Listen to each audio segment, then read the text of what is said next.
Hello there. Today I'd like to talk about behaviour that is out of alignment with natural law, that actively opposes it, and how individuals subconsciously or unwittingly engage in those behaviours or are influenced to participate and engage in those behaviours, but they may not necessarily realise that they are doing so. So natural law is objective morality, which is the dynamic that governs the condition of human freedom or slavery. So the ideology in opposition to that is Satanism.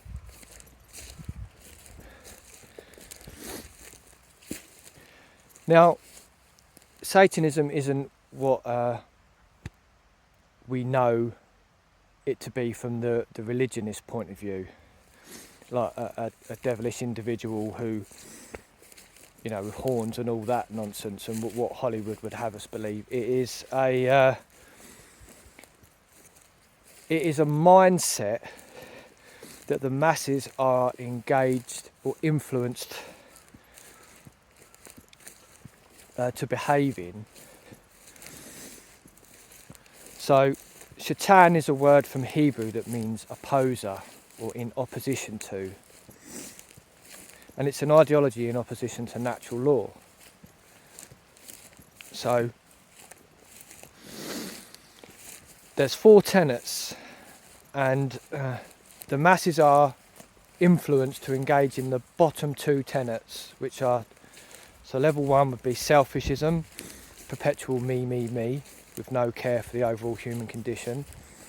And the second level is moral relativism, so individuals or societies making up what they think is moral instead of aligning with that which is objectively true or moral. So selfishism is the big one, right? Because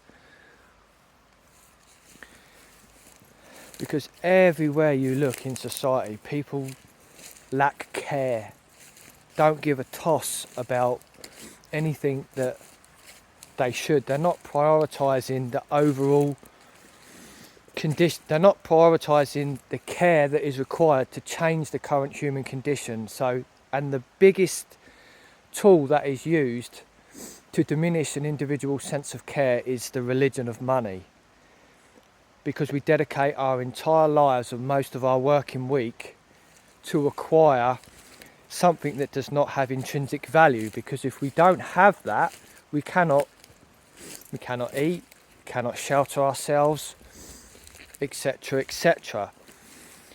So being coerced really, and influenced to participate in what is an immoral belief system of money, we then become extremely selfish and anxious because we need that money. So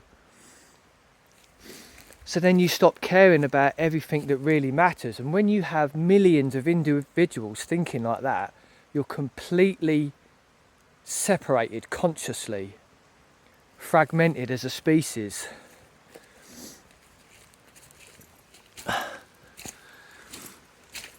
And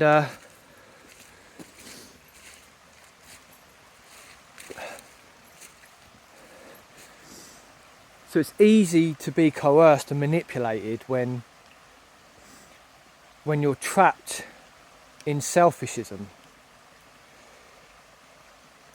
So now the second level is moral relativism. And a big example of moral relativism is majority rule, or the opinion of the majority, which is what? Party politics, the left-right schism. So all referendums and all party politics and majority rule is the lazy majority going, oh yeah, I'll go along with that. Yeah, that sounds all right. So they're not engaging or applying their conscience at all. So then legislation is brought forward, and then you have a society of order followers, because they are influenced or coerced into obeying legislation that isn't necessarily moral, and most of the time immoral, because if they don't, they're punished. So that is the byproduct of allowing moral relativism to take hold instead of aligning with that which is objectively moral.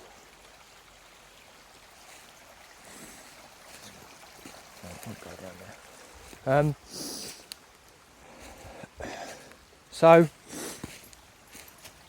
then the third level is social Darwinism, which is the ruling class, the self-appointed ruling class that because they've influenced the masses to engage in because they've fragmented society, because the behaviour of the masses is self-defeating through selfishism and moral relativism, they can be ruthless and do whatever they want, because the masses are being manipulated due to their lack of knowledge of natural law and how the natural order should be. So that perpetuates the ruthless nature of the self-appointed ruling class. And then, because of that, the highest level is eugenics. They acquire all power through those means, through those mindsets, and so eugenics is the masters choosing who lives and who dies. I mean, what do you think vaccines are?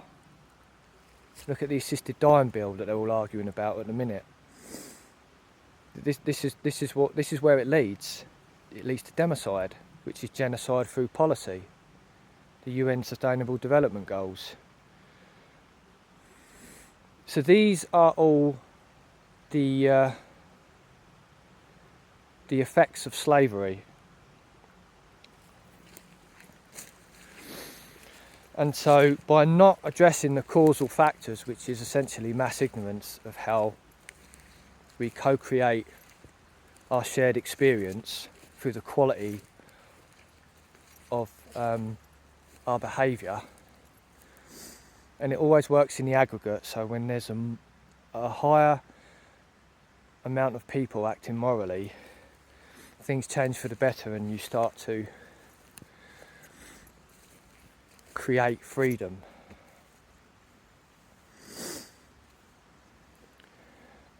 So selfishism is the big one, and you are actually being selfish by not calling out wrongdoing, and people will find that difficult.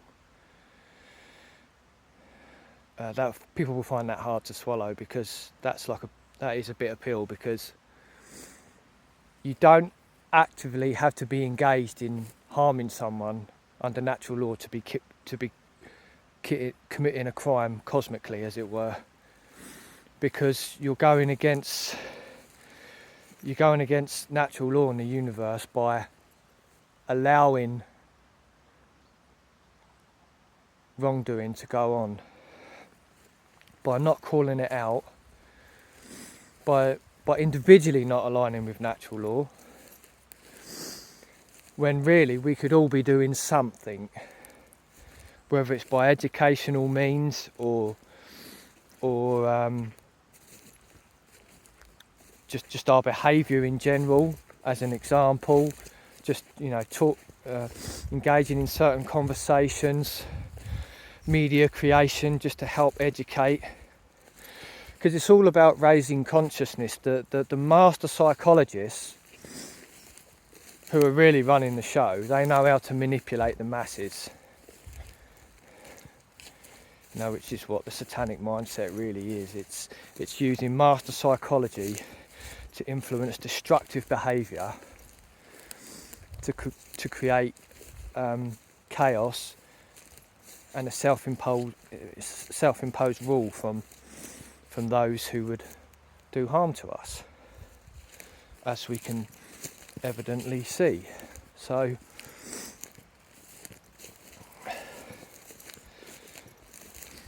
selfishism is the big one. Not calling out wrongdoing.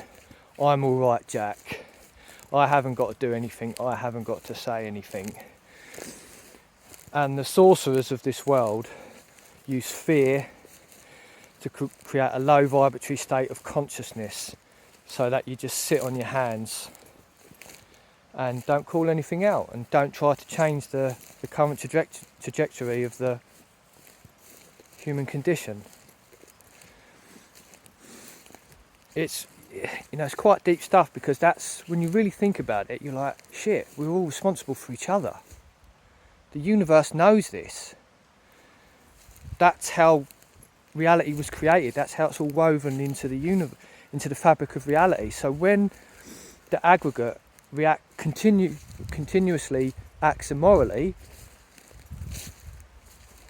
the universe will throw back at us negative karmic consequences.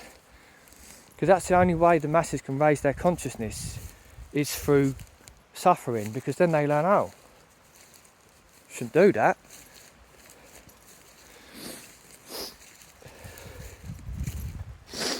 So yeah, it's very, very subtle stuff, and when you get your head round it, you're like, yeah, I have to do something, because these little incremental raising of consciousness in individuals, it all adds up, and then you start to create the desired quantum shift that is necessary to create real change. So essentially, it's knowing natural law so that you can't be manipulated, being courageous, which is what is required of everyone.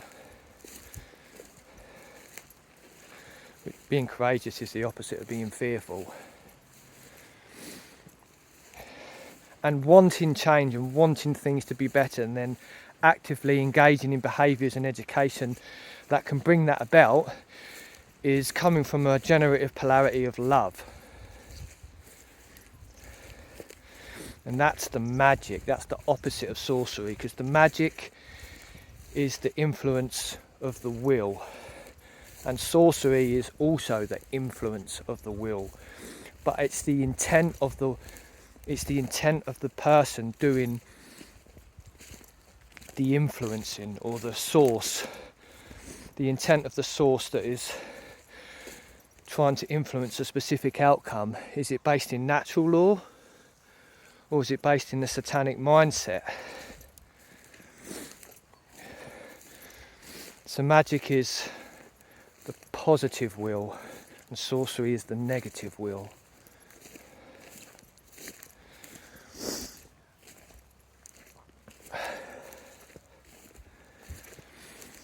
So masses of people and societies are unwillingly, subconsciously engaging in satanic mindsets and behaviours.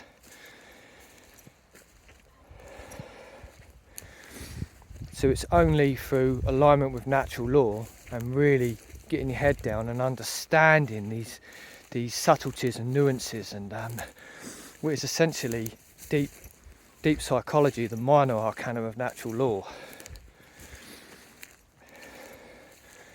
which is like the microcosm, and then you have the macrocosm, which is universal natural law or moral law, which is woven into the universe like all the other laws of nature. So they work on you regardless of your belief. Doesn't matter what you believe, doesn't matter what you say about it, it's working on you. So essentially it's God's law. He created that dynamic in our reality, in the universe.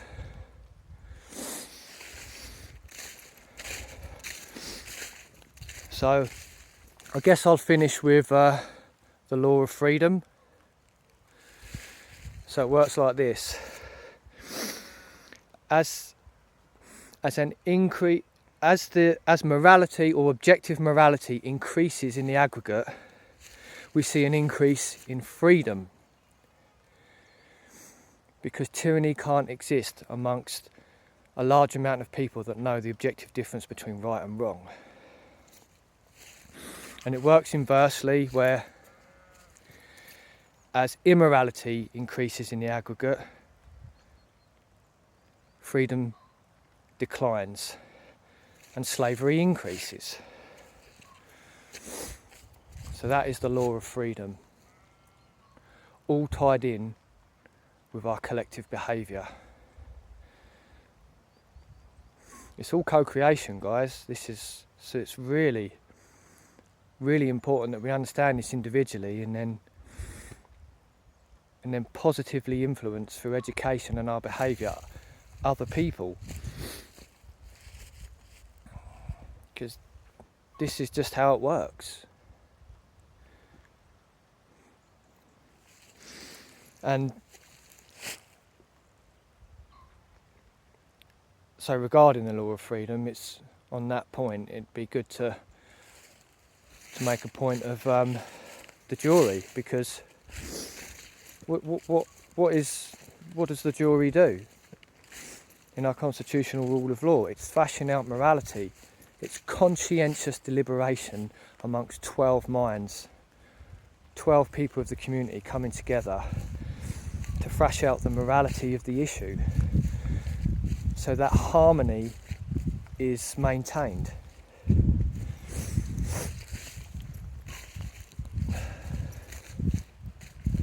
That's so that's when you start getting to the occulted side of the jury. And then restorative justice and the whole healing process, where it's not just about punitive measures, it's about,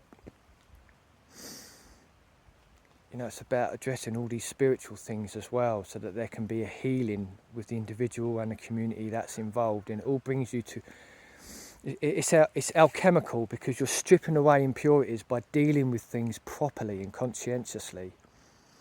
And that's how you create the gold spiritually and morally, as it were, within community and nation, simply by putting it all on the table and conscientiously deliberating and it's a coming together of the minds. It's very powerful, and it's like the microcosm of natural law. So you have the macrocosm, which is the knowledge of natural law and how it governs our reality, but then you apply that within a community through a tribunal. So it's all about behaviour and addressing it when it's out of alignment with natural law, and that's where the tribunal is key. Righto. Laters.